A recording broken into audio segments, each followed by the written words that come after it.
Imagine the map of the world a long time ago. To the west was a small, rainy island. It was barely a dot off the coast of Europe. It didn't have many people. It had few resources, and its armies were much smaller than the big countries nearby.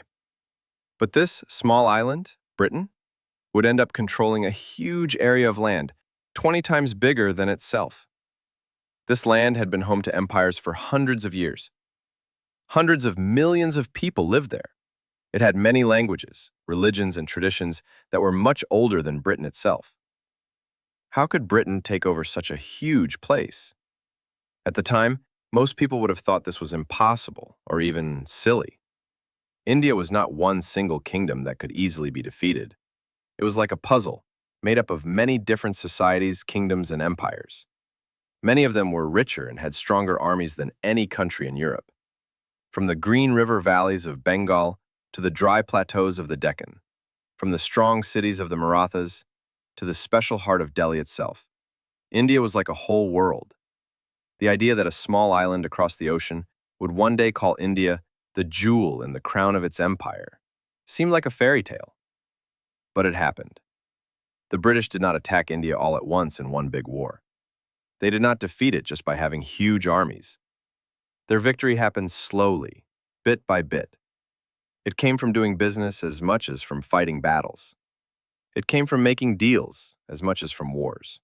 They came first as traders, looking for pepper and nutmeg, cloves and cinnamon.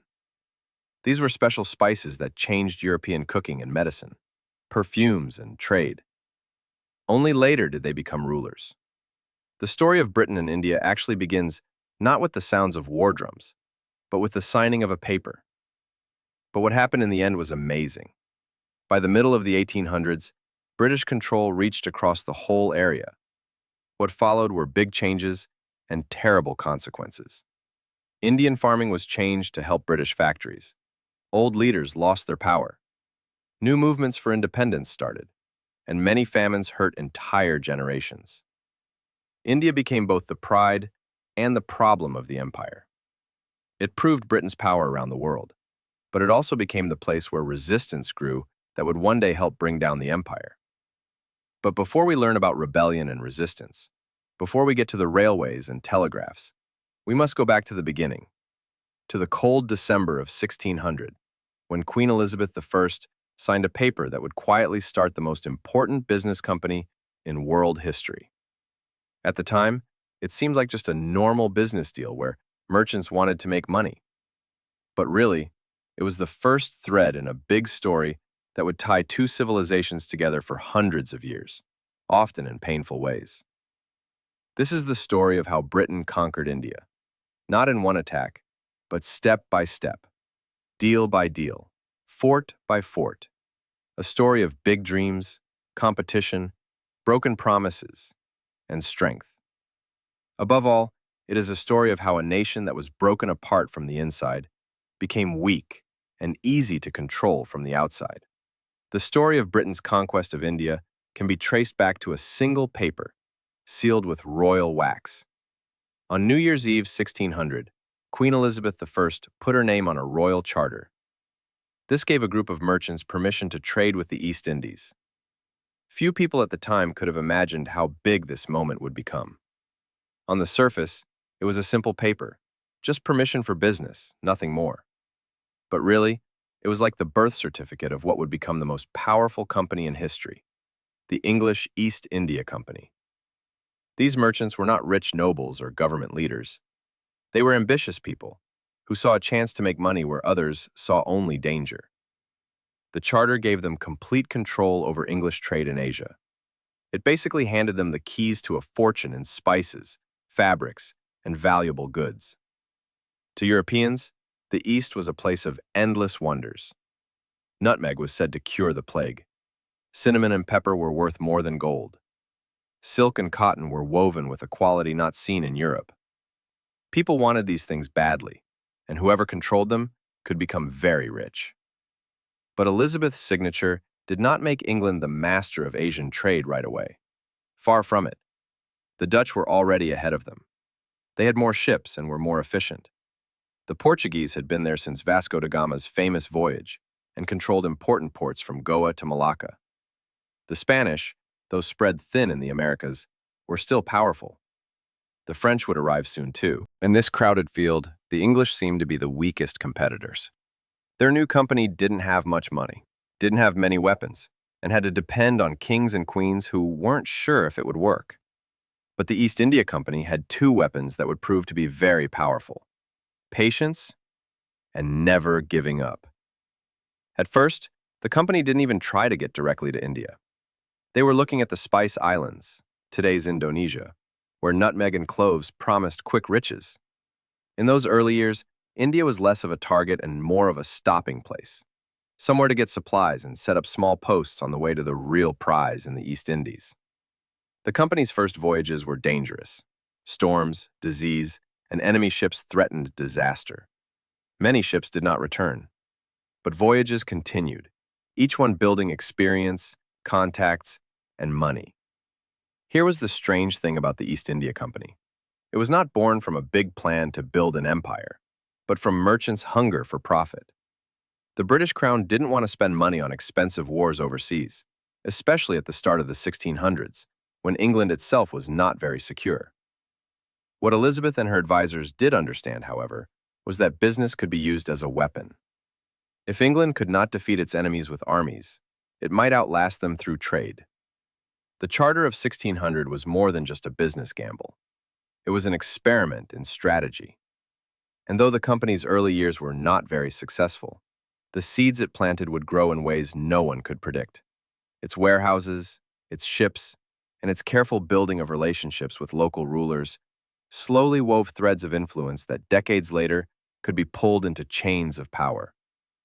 The merchants who gathered in London on that winter night probably celebrated their new business with dreams of pepper and silk. But with Elizabeth's stroke of a pen, they had been given not just permission to trade, but the chance to change history itself.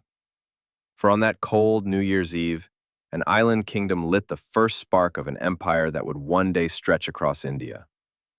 The East India Company was created with its eyes on the East Indies, the islands of present-day Indonesia, where nutmeg, cloves, and mace grew so valuable that they were worth more than silver.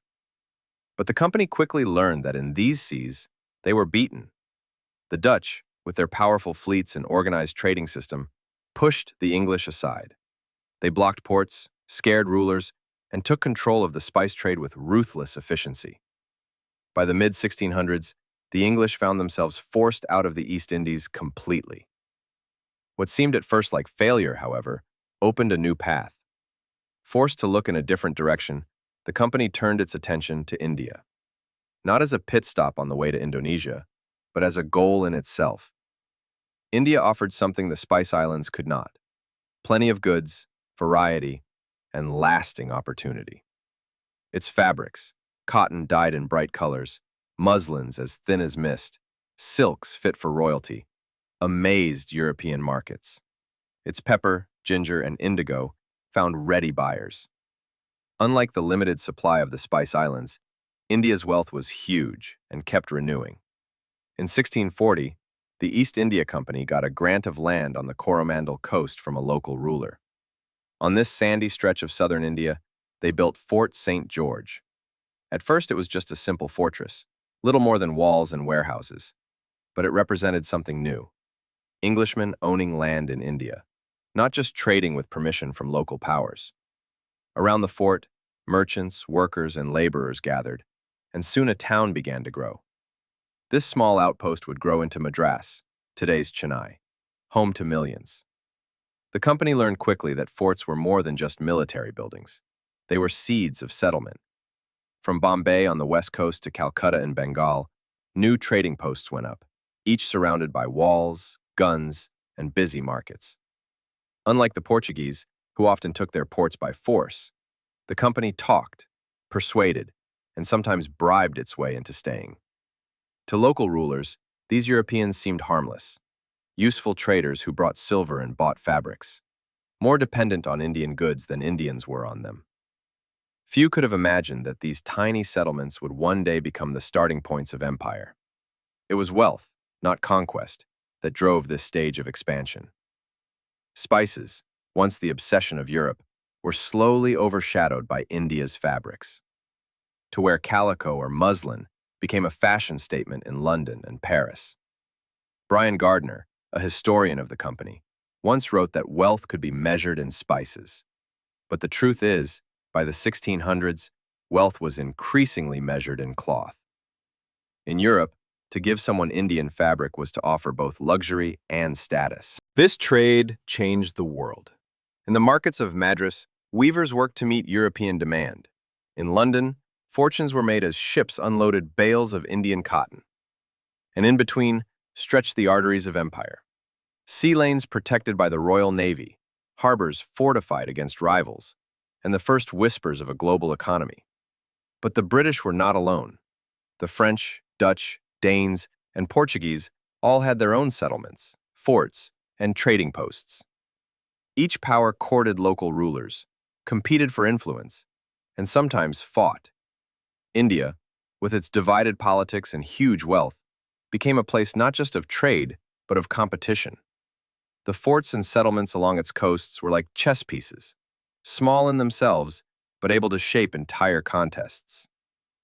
The East India Company, still a trading business at heart, had no plan to become a ruling power. But every fort they built, every treaty they signed, every soldier they hired, pushed them one step closer to empire.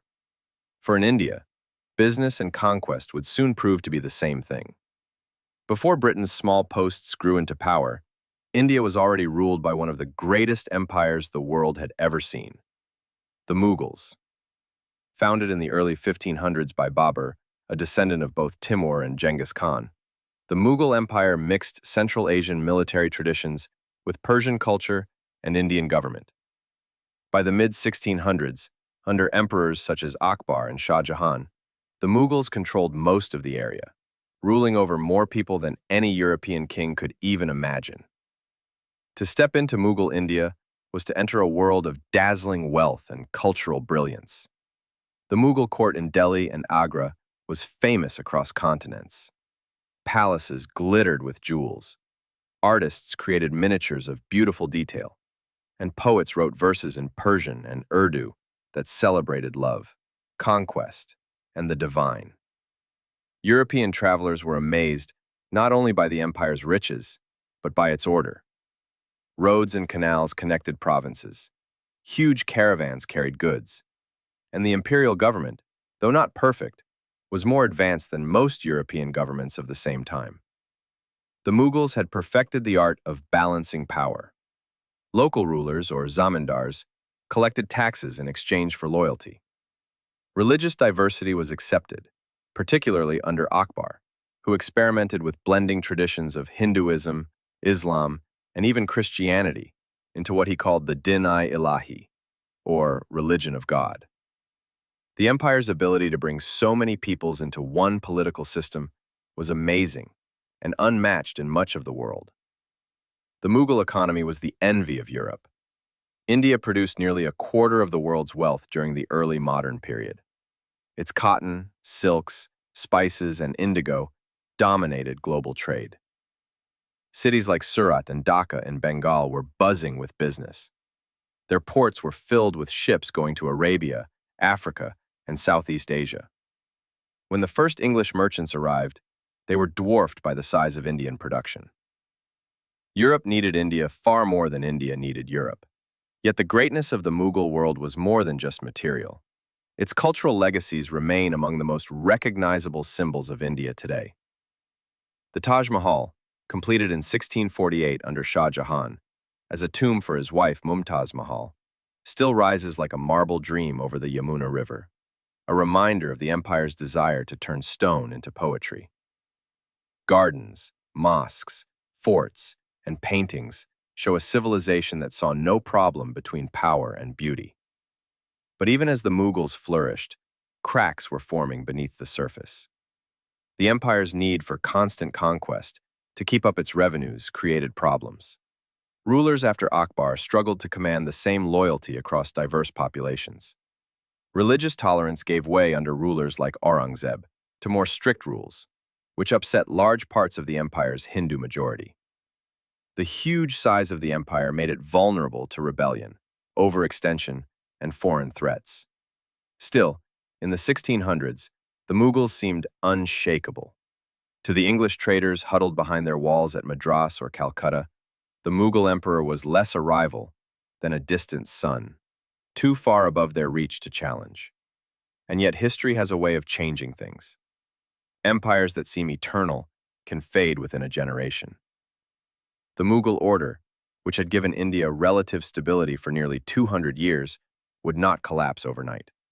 But its slow decline would open space for ambitious newcomers. When the British Company began getting land, forts, and influence, it was not because they overpowered the Mughals directly. It was because they arrived just as the Mughal world was beginning to break apart. To understand how Britain rose, we must now turn from the empire at its height to its gradual unraveling. An unraveling that would change the destiny of India itself. By the beginning of the 1700s, the glittering Mughal empire that had once amazed the world was beginning to fade. Its palaces and gardens still stood, its armies still marched, but the ties that held the empire together were fraying. The decline was not sudden. It was slow, uneven, and at times invisible to those living through it. But with each passing decade, the authority of the Mughal emperor became more symbolic, while real power slipped into the hands of provincial governors, ambitious generals, and local chiefs. The causes of this decline were many. The empire's huge size strained the government. A system built on conquest needed constant victories to keep itself going. And when conquest stopped, so did the money. Aurangzeb, the last great Mughal emperor, expanded the empire to its largest size, but exhausted its treasury and army in the process. His strict religious policies aimed at enforcing Islamic law across a diverse population upset many Hindu nobles and rulers who had once been loyal allies under Akbar's more accepting rule. Anger brewed quietly, and rebellions became more common. Then came attacks from outside. In 1739, the Persian ruler Nadir Shah stormed into India. At the Battle of Karnal, the Mughal army was badly defeated. Days later, Delhi itself was attacked. Nadir Shah's soldiers swept through the imperial capital, stealing its treasures and leaving the city in flames. Among the stolen items was the legendary peacock throne, covered with jewels, and the Koh-i-Noor diamond, symbols of Mughal majesty carried off as prizes of war. Delhi's streets ran with blood, and the emperor, once master of a huge area, now looked powerless even in his own capital. Barely 10 years later, another invader followed. Ahmad Shah Durrani, the Afghan conqueror, launched repeated invasions into northern India, beginning in 1748. His armies swept across Punjab and beyond, seizing territory and shaking Mughal authority further. Each invasion showed how fragile the once proud empire had become. The emperor remained in Delhi, a figurehead, while his rule carried little weight outside the city's walls. The weakening of the Mughal center had big consequences. Governors of distant provinces, Bengal, Hyderabad, Awadh, began acting independently, collecting taxes for themselves and keeping private armies. In effect, the empire split into semi-independent states that still paid token tribute to Delhi, but were Mughal in name only. The empire's prestige lingered like an echo, but the sound grew fainter with each passing year. For India's people, the decline of the Mughals was not just a political drama, but a real experience. Peasants faced heavier taxes as local rulers tried to make themselves rich. Bandits spread along trade routes. Merchants, once confident in the security provided by imperial law, now found themselves dealing with regional warlords instead of one empire. The grand dream of a united, prosperous Mughal India was slipping away. But in this trouble lay opportunities for others. New powers rose from the empire's ruins.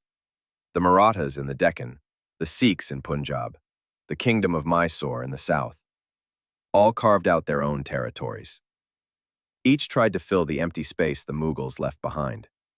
But this political splitting apart also opened doors for outsiders. Where once a powerful emperor might have dismissed foreign merchants as small annoyances, now European companies found themselves wanted as allies, moneylenders, or military backers in the endless rivalries of Indian states. The decline of the Mughals did not mark the end of India's story. It marked the beginning of a chapter in which foreign traders could slowly transform into conquerors.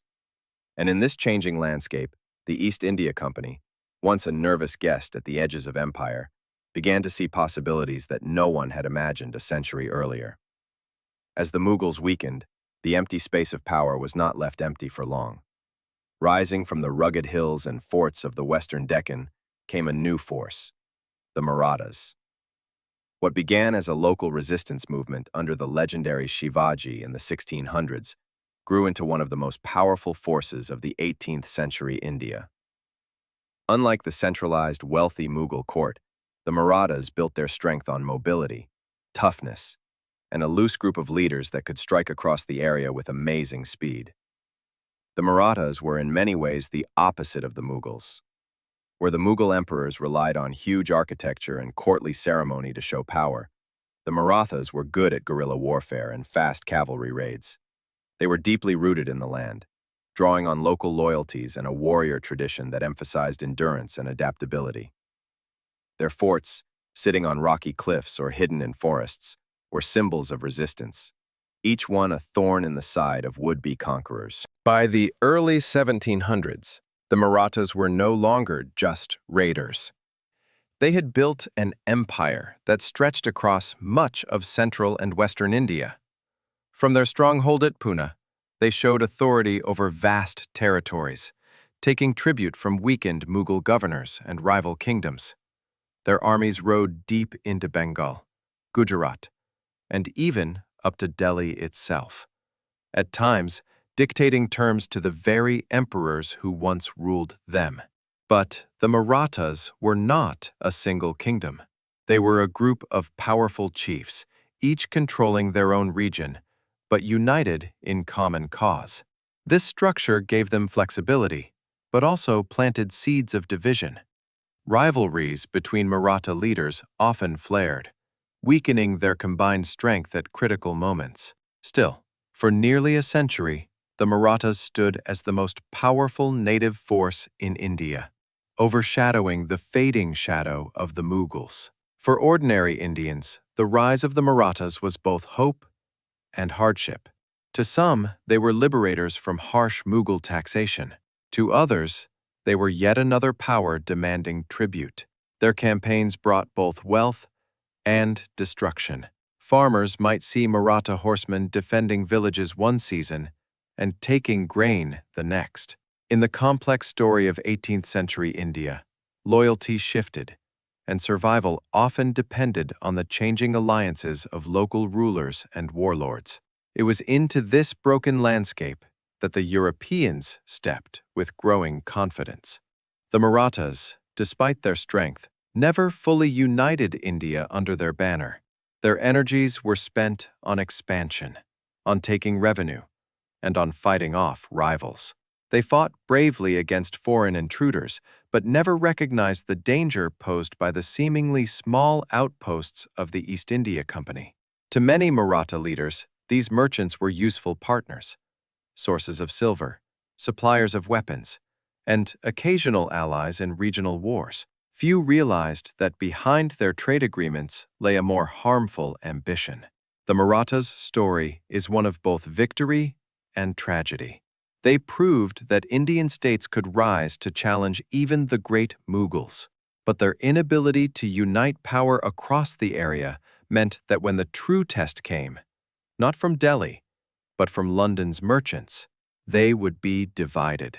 In the end, their rise was also a warning of their downfall, for the very lack of central control that made them strong would one day make them weak. As the 18th century went on, the stage was set for a three-way contest: the remnants of the Mughals, the rising Marathas, and the increasingly bold East India Company. And in this contest, the balance of power would shift in ways few could have predicted. By the mid-17th century, the East India Company had gone through a transformation. It was no longer just a group of merchants chasing spices and fabrics. It was becoming something more dangerous. Across India's broken political map, the company's leaders recognized a truth. trade alone could not guarantee survival. To defend their warehouses, forts, and contracts, they would need soldiers, and so a corporation began raising an army. At first, these forces were small, little more than hired guards, but over time, the company organized them into disciplined units, trained in the European style. Indian recruits, called sepoys, were drilled with muskets, bayonets, and the tactics of British line infantry.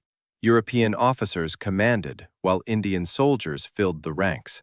What began as protection for trade became, in effect, a private army, loyal not to the British crown, but to a corporation whose headquarters sat thousands of miles away in London. The money for this military experiment came not from taxpayers, but from business itself. Profits from cloth and spices were put into muskets, cannons, and forts. Money from newly acquired territories was used to pay soldiers' salaries. The company had stumbled upon a formula that gave it both the means and the reason for conquest. Trade paid for war, and war secured trade. The company's army quickly grew larger than many European states' forces. By the 1760s, it numbered in the tens of thousands, mostly Indian in makeup, but European in discipline. This hybrid structure gave it a unique. But perhaps the company's greatest weapon was not its cannons or fleets, but its policy of being practical.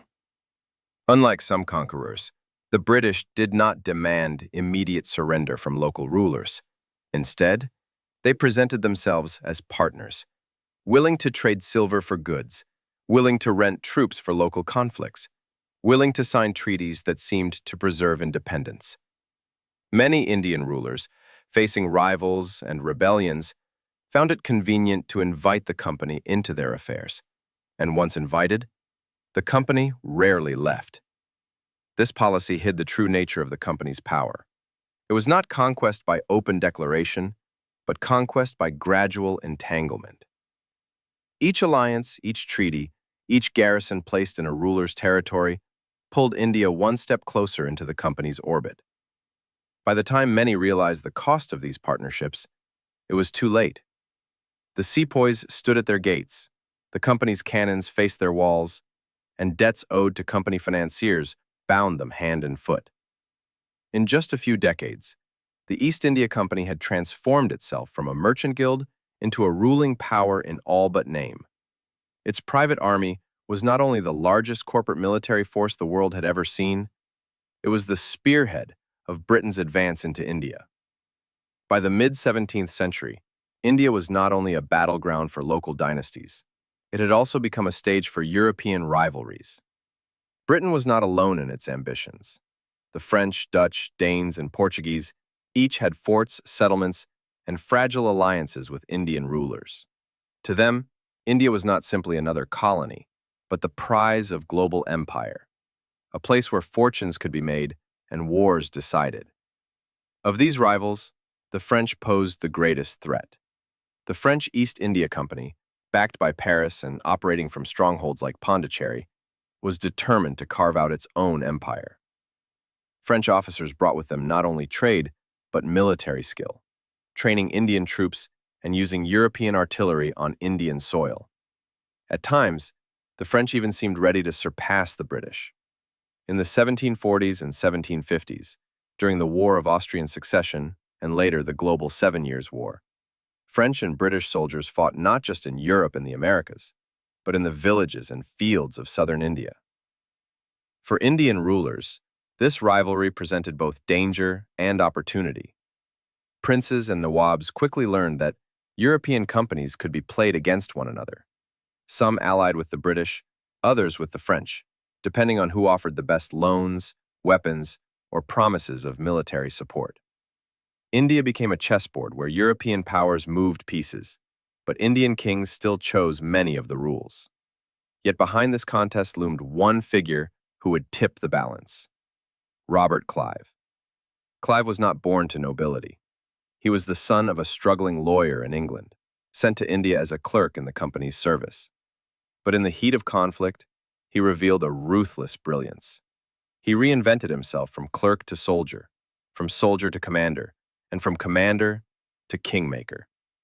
His boldness and willingness to take risks would transform the company's fortunes. Clive's rise matched Britain's broader naval dominance. While French troops could fight well in India, their supply lines were fragile. British ships, guided by the Royal Navy, moved reinforcements, muskets, and silver across the oceans with greater reliability. It was this combination, the cleverness of men like Clive and the supply strength of Britain's fleets, that slowly tipped the balance of power. The rivalry was not limited to battles in India. In the Caribbean, in North America, in Europe itself, Britain and France were locked in a global contest. India was simply one front in a much larger war, a war that would decide which European empire would dominate the 18th century world. For the East India Company, victory in India was not just about profit, but about survival against a French competitor just as determined to control the area's riches. The Dutch and Danes, though still present, increasingly faded into the background. The Portuguese, once supreme in Indian waters, clung to their old ports like Goa, but no longer set the pace of events.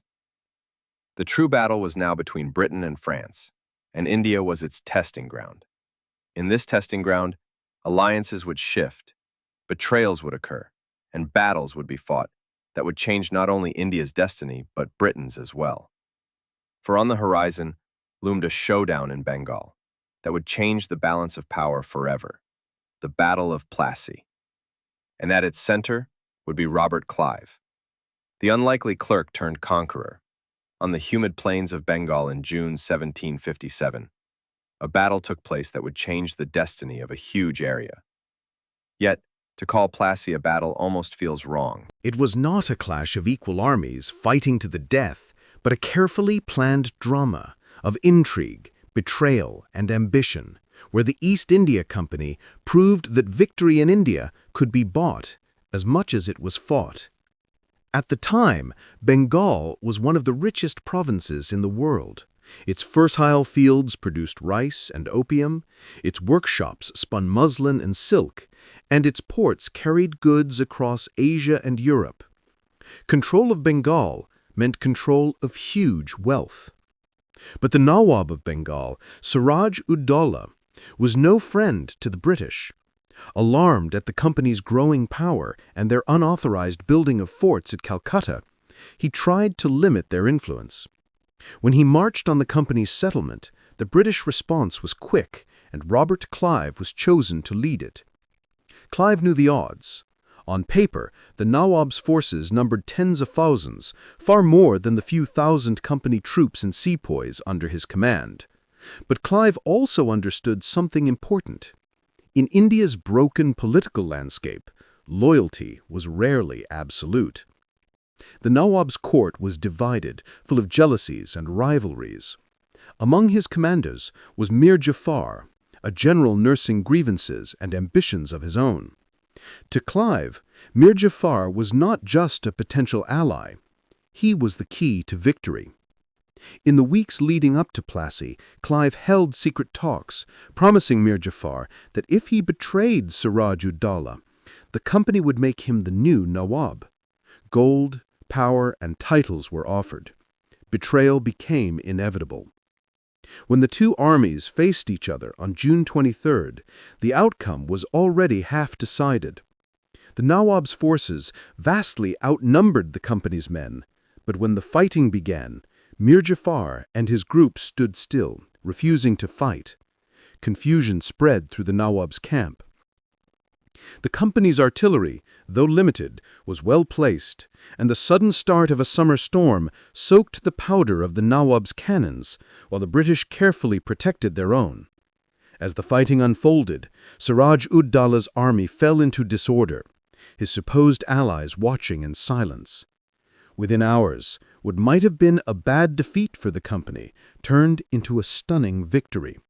Siraj-ud-Dowlah fled the field, later captured and killed by forces loyal to Mir Jafar. True to their word, the British installed Mir Jafar as Bengal's Nawab, a ruler in name, but in practice a puppet of the company. It was a turning point of almost unimaginable scale. A private corporation, thousands of miles from home, had toppled one of the richest rulers in India through a mix of clever diplomacy, bribery, and battlefield discipline. The results of Plassey rippled far beyond Bengal. With control of its money, the company gained access to huge wealth. This money was not only used to pay for trade, it paid for the company's growing army, paid for new forts, and paid for more campaigns across India. For the first time, the company could keep its military machine going without constant money from London. India itself would pay for its own conquest. British rivals looked on in shock. The French, once nearly equal competitors, never recovered from their failure to get Bengal. Indian rulers, meanwhile, began to realize with alarm that these Europeans were no longer just merchants. They were kingmakers, able to decide thrones and change destinies. And at the heart of it all stood Robert Clive, the man who had gambled everything at Plassey and won. He returned to Britain celebrated as a hero, though his legacy in India was already stained with corruption and controversy. For the millions of Bengalis whose resources were now taken into the company's coffers, Clive's victory marked a new era, an era in which Bengal's wealth would be drained to fuel Britain's rise. The Battle of Plassey was not the largest battle fought on Indian soil, nor the bloodiest, but it was perhaps the most important. It was the moment when the East India Company stopped being just a trading corporation and became clearly a ruling power. The cannons at Plassey had barely fallen silent when the true meaning of the battle began to unfold. What Robert Clive and the company had won in Bengal was not just a victory.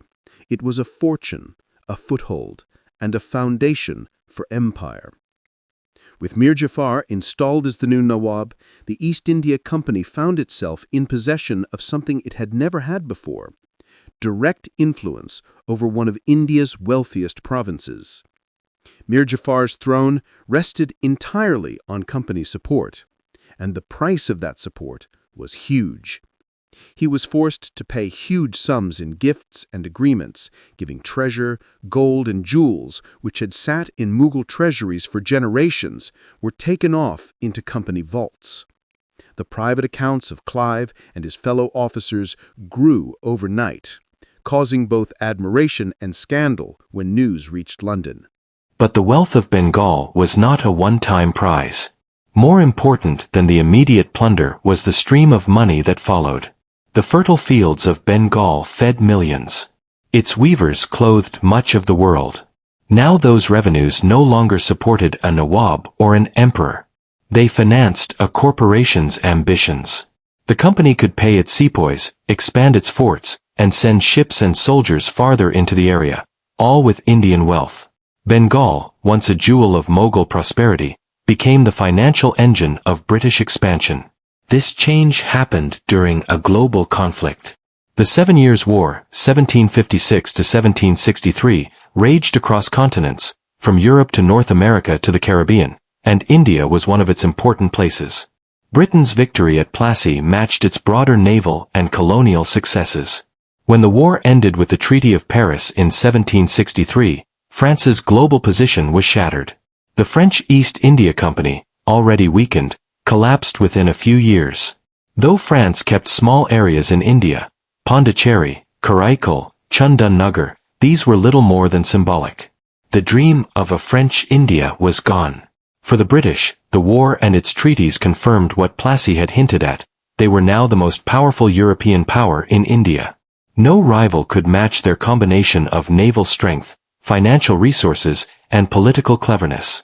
From this point forward, Britain's main enemies in India would no longer be other Europeans but Indians themselves. Yet with power came corruption. Company officials, once clerks and traders, now had authority over millions of subjects. Many used that authority to make themselves rich, forcing local rulers and taking control of trade. The sudden flow of Bengal's wealth into London created both wonder and worry. Members of Parliament debated whether a private corporation should be allowed to have such unchecked power. Some celebrated the company's victory as proof of British genius, while others warned that greed was destroying both morality and good government. For Indians, the results were immediate and deep. Bengal's economy, long balanced between farming and craft production, was increasingly changed to serve company profits. Taxes grew harsher. Trade was distorted, and the once flourishing weaving industry began to decline under the weight of British demands and European machine competition. In villages across Bengal, peasants began to feel the heavy hand of a new kind of rule. Not the distant authority of an emperor but the impersonal, extracting logic of a corporation. Plassey had opened the gates, and the Treaty of Paris had locked them behind Britain. What had begun as trade was becoming empire, and the East India Company, a merchant guild turned ruling power, now held the keys to India's future. But Bengal was only the beginning. To the west and south lay powerful states, Mysore, Hyderabad, and the ever-tough Marathas, that would not give in so easily. And as Britain pressed farther into the Indian heartland, it would find itself tested in wars far bloodier than Plassey. The conquest of Bengal gave the East India Company huge wealth and confidence. But it was not enough to control India. Beyond Bengal's fertile plains stretched kingdoms and groups still powerful enough to resist foreign intrusion. To become more than a coastal power, the company would have to march inland, into the Deccan, the central plateau, and the heartland of Indian politics. The first serious challenge came from the south. The kingdom of Mysore, under leaders like Hyder Ali and later his son Tipu Sultan, became a powerful enemy. Unlike many Indian rulers who treated Europeans as helpers, Mysore's rulers understood the size of the threat. Hyder Ali reorganized his army with European-style training, brought in French advisors, and built up a strong cavalry and artillery force. His son Tipu went even further, experimenting with rockets and fortifying his kingdom with modern tactics. For the first time, the company faced an Indian power that could fight it on nearly equal terms. The Mysore Wars, stretching from the 1760s to the late 1790s, tested the company's will. Victories were hard-won, and defeats reminded the British that India's fate was not yet decided. The battles around Seringapatam, Mysore's capital, became legendary, sieges of smoke and cannon, of betrayal and courage. Tipu Sultan, remembered by later generations as the Tiger of Mysore, resisted British advances with unwavering determination. His eventual fall in 1799 marked not only the end of Mysore's independence but also a chilling signal to other Indian rulers. Even the strongest could be brought down. To the north, the Marathas still dominated vast stretches of central and western India. Their cavalry raids swept across the plains. Their leaders took tribute from Delhi, and their group remained the greatest native rival to British ambitions. But like the Mughals before them, the Marathas were divided. Chiefs competed for influence, and rival groups weakened their ability to present a united front. In a series of wars known as the Anglo-Maratha conflicts, the company took advantage of these divisions, working with one group against another, always maneuvering to expand its influence. By the early 1800s, after decades of shifting alliances and brutal campaigns, the Marathas too had been forced into submission.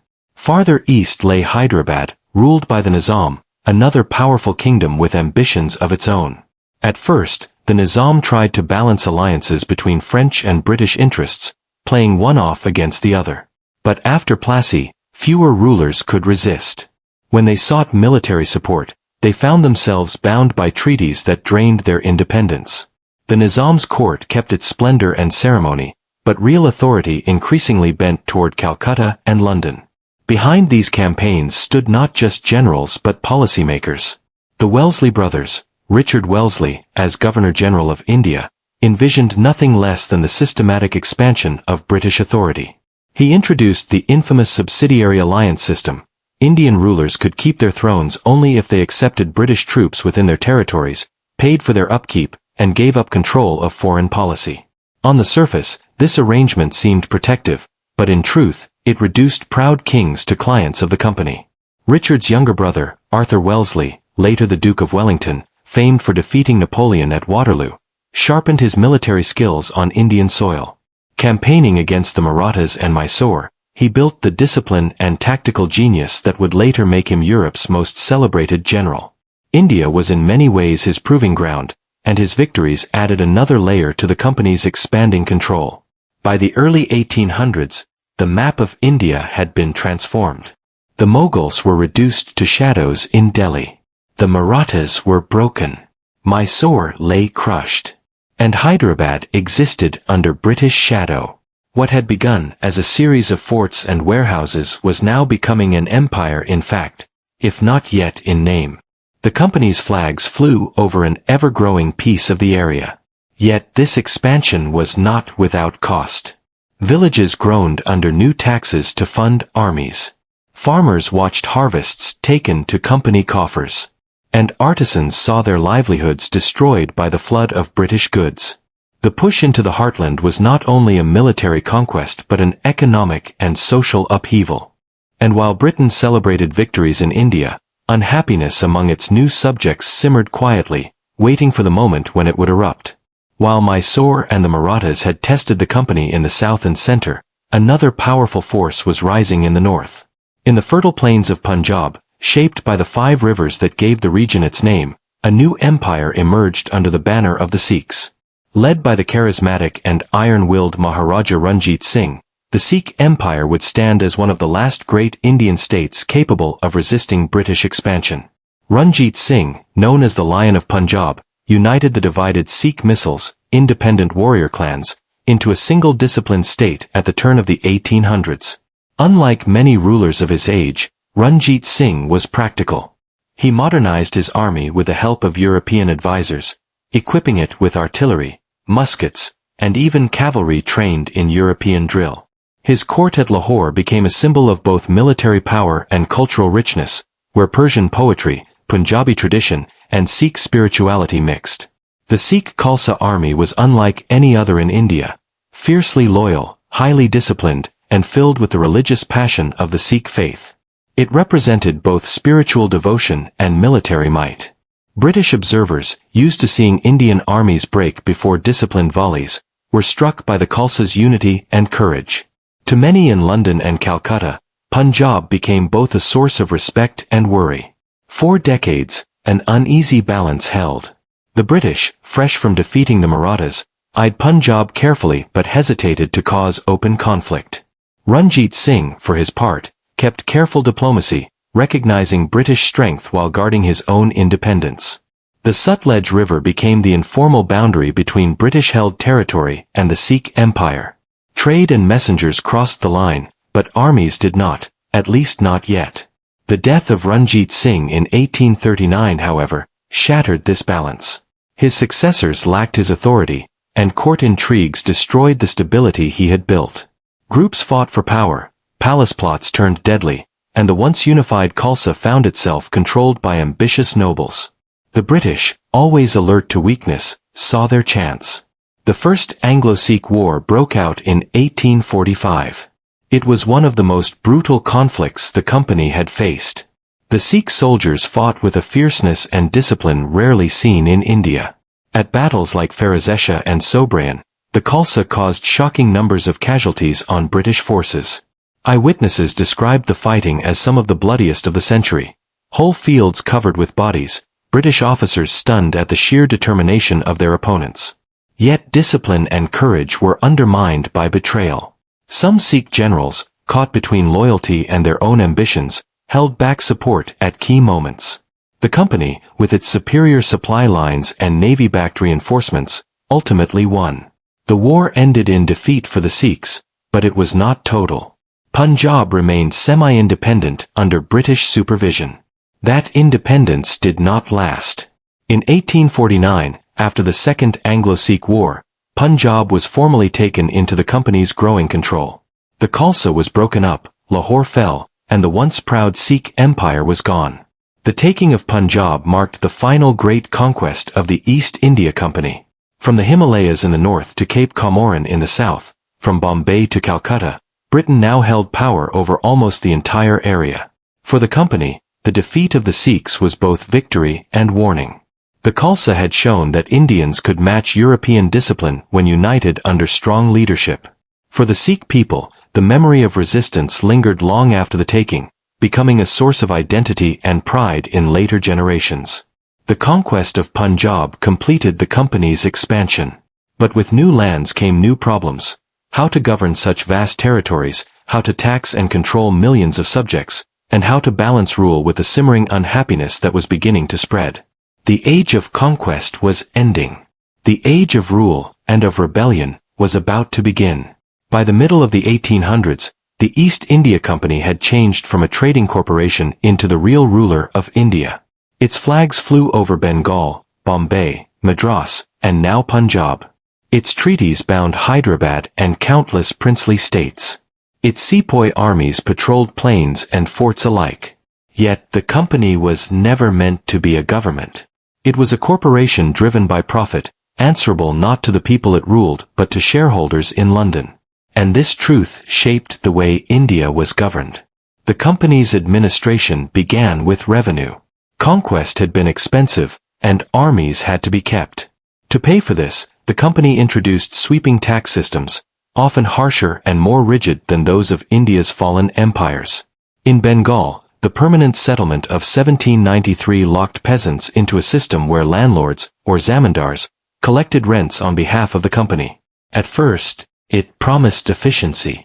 In practice, it led to crushing burdens on farmers who now owed fixed payments regardless of harvest failures. Famine struck with greater severity because taxes rarely eased, even when fields lay empty. Trade too was changed to serve Britain's interests. Indian artisans, once the envy of the world for their silks, muslins and cotton, saw their livelihoods collapse under the flood of British factory-made cloth. The same railways and shipping routes that promised progress also carried cheap industrial fabrics from Manchester and Birmingham into Indian markets, undercutting local weavers. Entire weaving towns like Dhaka, once famous for its fine muslins, fell into decline. Villagers who had once spun thread for global markets were now reduced to basic farming or debt. The company also tried to impose legal and administrative reforms. British courts and codes of law were introduced, intended to create uniform justice but often undermining local traditions and practices. English education was promoted among the elite, producing a small but influential class of Indians who could serve as clerks, translators, and minor officials.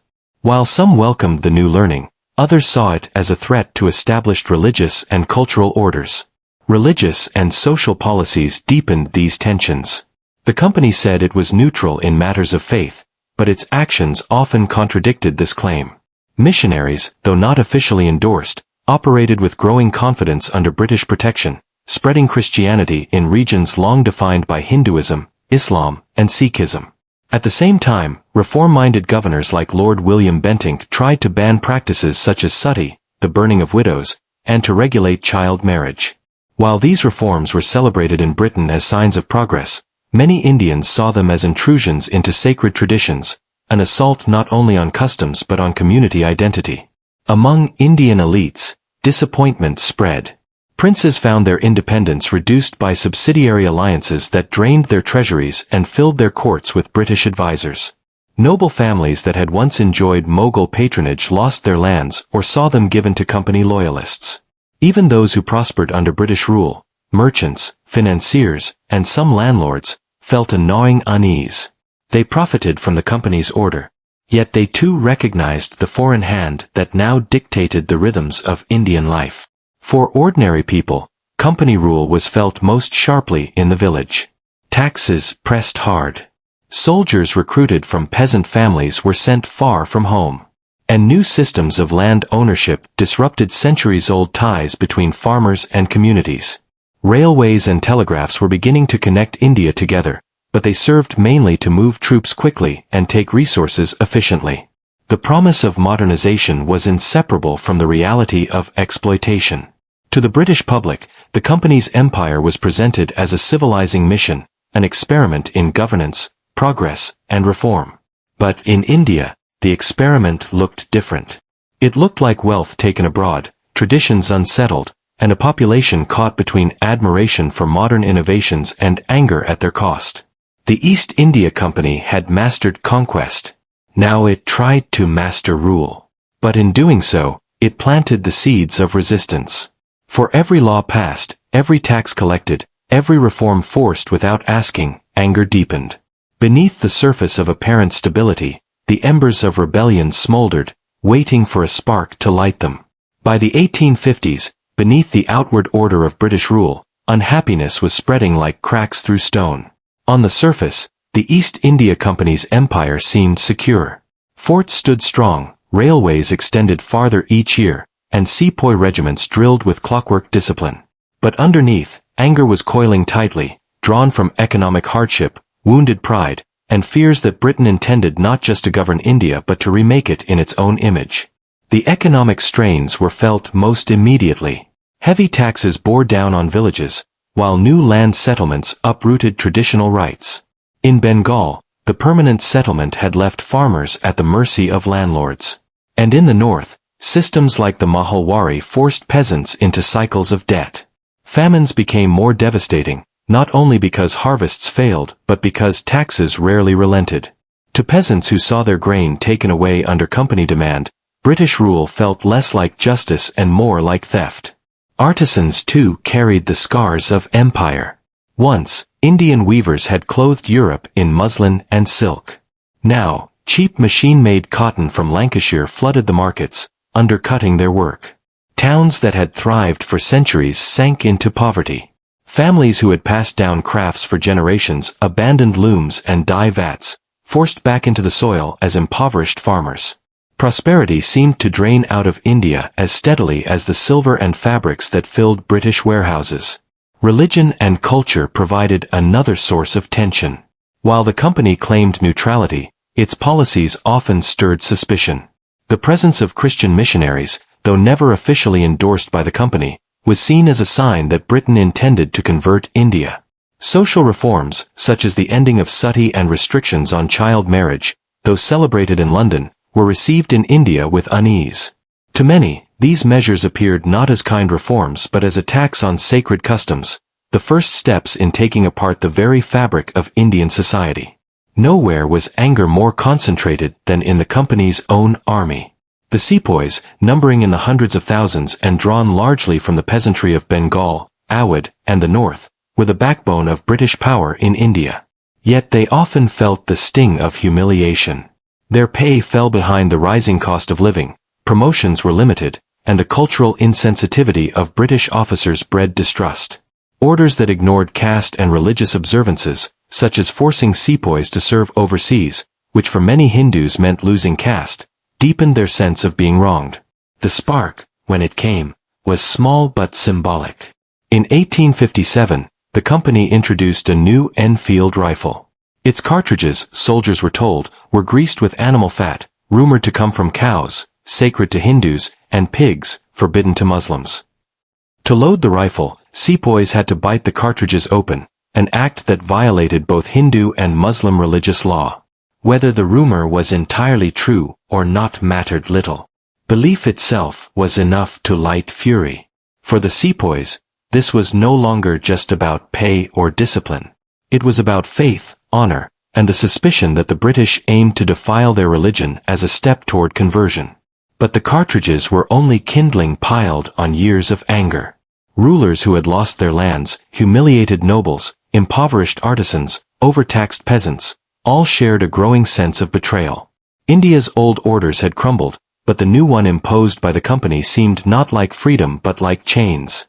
The empire's strength, built on alliances and loyalty, now faced the risk of collapsing under the weight of its own insensitivity. By the spring of 1857, the whispers of unhappiness had grown louder. Villages murmured of rebellion. Sepoy lines were restless. Local rulers removed by British reforms began to dream of getting back what was theirs. The powder keg was ready. It only awaited a single spark to explode into the greatest challenge the company had ever faced, the uprising that would shake India and change the fate of empire forever. The spark came at Meerut on May 10, 1857. A group of sepoys, humiliated and imprisoned for refusing to bite the new rifle cartridges, rose against their officers. Their anger, sharpened by years of grievances, erupted into violence. Within hours, barracks burned, British officers and their families fled in terror, and the mutiny spread like wildfire across northern India. What began as a local uprising quickly grew into something far larger, a rebellion that would shake the foundations of the East India Company's empire. The sepoys marched to Delhi, where their arrival electrified the city. There, in the crumbling Mughal court, they placed the aged Emperor Bahadur Shah II, more poet than ruler, at the head of their cause. Suddenly, a rebellion became a war of legitimacy. The Mughal banner, thought to be little more than a relic of the past, once again flew above Delhi's Red Fort. To rebels and supporters across the north, this was no mere mutiny. It was a call to restore a world swept aside by foreign rule. Across the Gangetic Plain, rebellion spread. In Kanpur, in Lucknow, in Jhansi, towns and villages erupted. Princes removed by British takeovers seized the moment to reclaim their thrones. Nobles rallied followers with promises of independence. Peasants joined in, striking at tax collectors and landlords who had enforced company demands. Women too stepped into the struggle. Most famously, Rani Lakshmibai of Jhansi, who put on armor, mounted her horse, and led troops in battle. To many Indians, she became the symbol of resistance, fearless, defiant, unwilling to bow.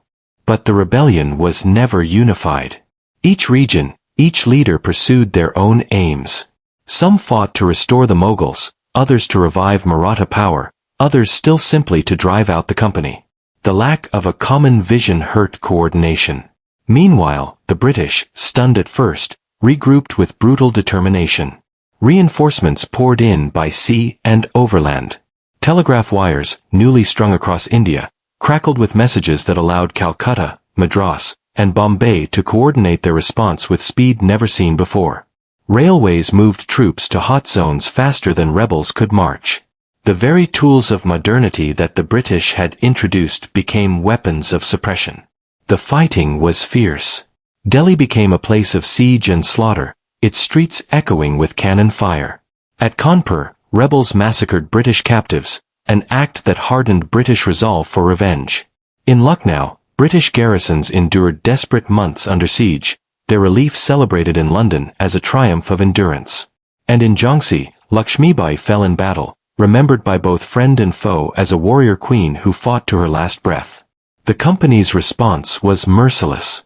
Villages suspected of hiding rebels were burned. Prisoners were executed by the hundreds. Entire regions were subjected to group punishment. The British press spoke of vengeance, not justice. And in India, the memory of these acts of revenge left scars that would linger for generations. By mid-1858, the rebellion was crushed. Delhi was retaken, the Mughal emperor exiled to Burma, and rebel leaders killed or captured. Yet if the rebellion failed in its immediate goals, its legacy was huge. It shattered the illusion of stability under company rule, showing how fragile its foundations truly were. It ended the Mughal dynasty, cutting India's last symbolic link to its imperial past. And it forced Britain to face a question that could no longer be ignored. Could India be ruled by a company whose pursuit of profit had driven millions into rebellion? The answer came quickly. In 1858, the East India Company was dissolved. Its powers and territories were transferred directly to the British Crown. Queen Victoria was proclaimed Empress of India, and governance passed into the hands of Parliament. The age of company rule was over. The age of the Raj had begun. The rebellion of 1857 had torn away the appearance of stability. What followed was a reordering of empire itself. In 1858, Parliament dissolved the East India Company, and India passed directly under the authority of the British Crown. The transfer was not just a change of management, it was a declaration that Britain's hold on India would be permanent. No longer the work of a company, but the proud possession of an empire. Queen Victoria, in her proclamation of 1858, promised justice, protection of religious freedom, and equal treatment under law. These promises were meant to calm a shaken land, to assure princes and peasants alike that Britain would rule not as a usurper but as a guardian. Yet beneath the words lay a new reality. India was now the jewel of Britain's imperial crown, and every aspect of its governance would be shaped to serve imperial needs. The Raj tried to project itself as modern, rational, and efficient. New systems of administration divided the area into presidencies and provinces governed by viceroys and district collectors. The Indian civil service, staffed mostly by Britons, became the backbone of imperial authority, enforcing laws, levying taxes, and managing courts. For Indians, advancement into these ranks was possible only for a select few, often educated in English schools and carefully checked for loyalty. Technology became both a symbol and an instrument of imperial rule. Railways stretched across the plains, connecting distant provinces to one another. To British eyes, they were proof of progress. To Indian critics, they were iron veins draining resources outward, carrying cotton, grain, and opium to ports bound for Britain. Telegraph wires linked Calcutta, Bombay, and Delhi with amazing speed, enabling governors to report to London in days rather than months. What had once been a distant colony now felt tied to the imperial center by invisible threads of communication. The military too was changed after the rebellion. Distrust of sepoys lingered, and the British adjusted recruitment to favor groups they labeled as martial races, Sikhs, Gurkhas, Pathans, while reducing reliance on those who had joined the 1857 revolt. European officers held tighter command, and artillery, the decisive arm of the battlefield, remained firmly in British hands. The Raj would never again leave its security so dependent on native soldiers. Culturally, the Raj presented itself as a civilizing force. Universities were established, laws were written down, and English literature and science were introduced into schools. Many Indians embraced this education, seeing in it new opportunities for advancement. A generation of reformers and thinkers would emerge from these classrooms, fluent in Shakespeare and Locke, yet deeply aware of their own heritage. For them, the English language became both a tool of subordination and, paradoxically, a weapon for resistance. Yet behind the appearance of progress lay contradictions. Railways that carried goods outward rarely carried prosperity back. Irrigation projects served cash crops more than food farming. Courts enforced contracts but often against debt-ridden peasants, and famine relief, when it came, was often too little, too late. To millions of ordinary Indians, the Raj did not feel like kind rule. It felt like the tightening grip of a power that demanded loyalty, taxes, and obedience while offering little in return. Still, the Raj endured, projecting the aura of permanence. Ceremonial pageantry, the durbar, the parade, the proclamation, wrapped empire in the glow of majesty. Indian princes, many of them reduced to figureheads, were brought into this spectacle, dressed in jewels, riding in processions beside their British masters. It was a theater of empire designed to show that the Raj was not just a government, but an order ordained by history itself. But beneath the spectacle, the questions raised by 1857 lingered. Could India truly be governed in the interests of Britain without causing further unrest? Could promises of justice coexist with the realities of exploitation? For now, the Raj stood triumphant. But its foundations were already marked by contradiction. And as the 1800s wore on, those contradictions would erupt again, not in open rebellion this time, but in the steady rise of an Indian national consciousness that would one day bring the empire to its knees. The British Raj was built on promises of order, progress, and prosperity. Yet for millions of Indians, the reality was one of hardship. Beneath the grandeur of imperial pageantry, the human cost of British rule was staggering, measured not in battles fought but in crops taken, industries destroyed, and lives lost to famine. The economy of India was deliberately changed to serve the needs of Britain's industrial revolution. Cash crops took priority over food. Cotton, jute, tea, and opium were grown on a huge scale, filling the holds of ships bound for Lancashire mills and Chinese markets. Fields that once fed villages were now planted with crops that fed imperial profit. When harvests failed or markets collapsed, the results were felt not in London but in India's villages. Famines became the recurring curse of the Raj. In the late 1800s, waves of hunger swept across the area. The Great Famine of 1876 to 1878 alone claimed millions of lives. Grain exports to Britain continued even as starving families wandered the countryside, their skeletal frames haunting eyewitness accounts. Relief, when offered, was small, bound by rigid economic ideas that prized balanced budgets over human survival.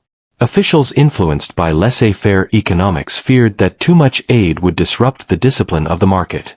The result was catastrophe on a scale that defies understanding. For artisans, the costs were equally devastating. The decline of India's handloom industry was not simply an economic shift, it was a social collapse. Weavers in Dhaka, once famous for muslin so fine it was said to pass through a ring, saw their livelihoods vanish as British machine-made cloth flooded the markets. Entire families, once respected for their craft, fell into poverty.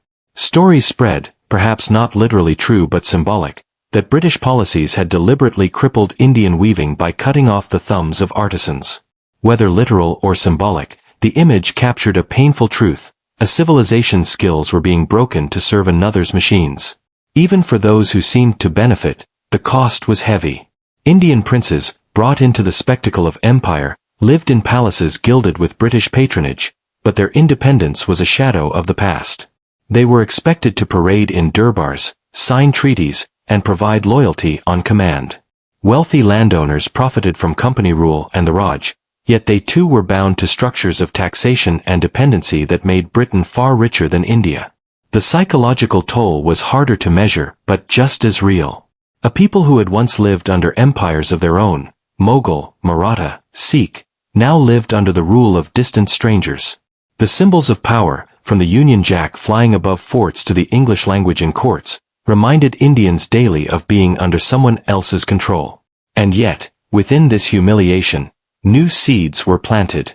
English education, meant to train loyal clerks, created a generation of thinkers who began to question empire in its own language.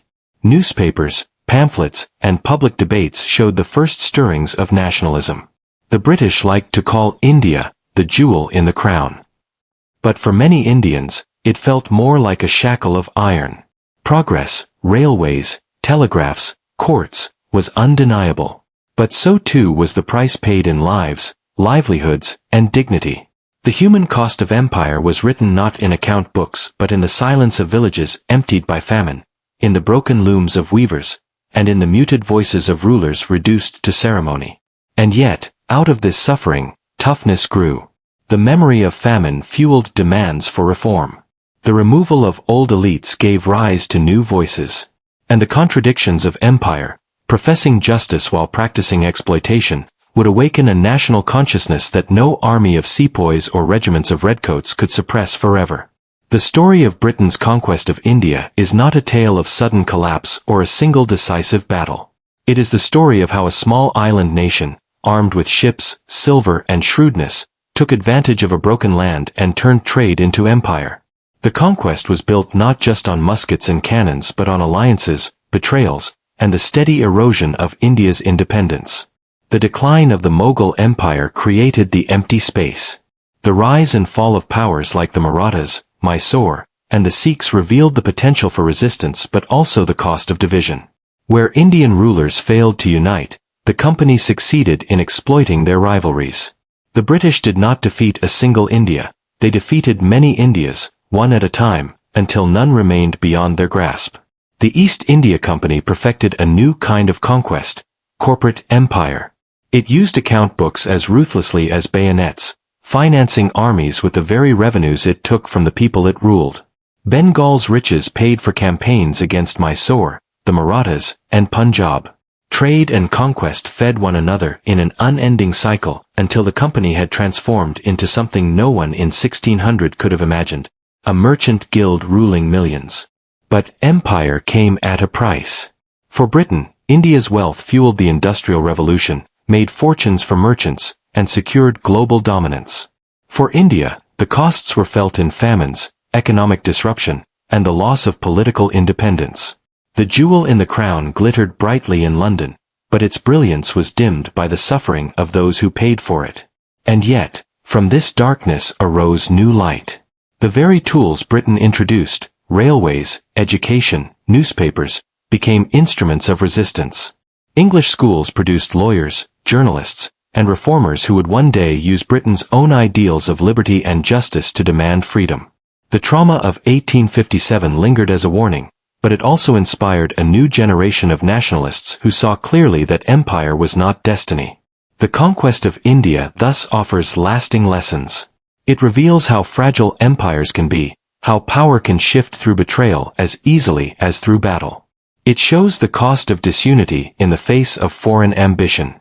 And it reminds us that the legacies of empire are never simple. They are made of both railways and famines, both courts and chains, both education and exploitation. India was not conquered solely by Britain's strength. It was conquered by India's breaking apart, by the ambitions of merchants who became soldiers, and by the indifference of rulers who underestimated the reach of a trading company. But empire, however mighty, could never put out the spirit of a people. In the long arc of history, British rule would be only a chapter in India's story, not its end. For when the empire finally crumbled in the 1900s, it was India that endured. The land that had been called a jewel in another's crown reclaimed its own voice, its own destiny. The lessons of conquest became the foundations of independence. And the story of how Britain conquered India became, ultimately, a story of how India endured Britain.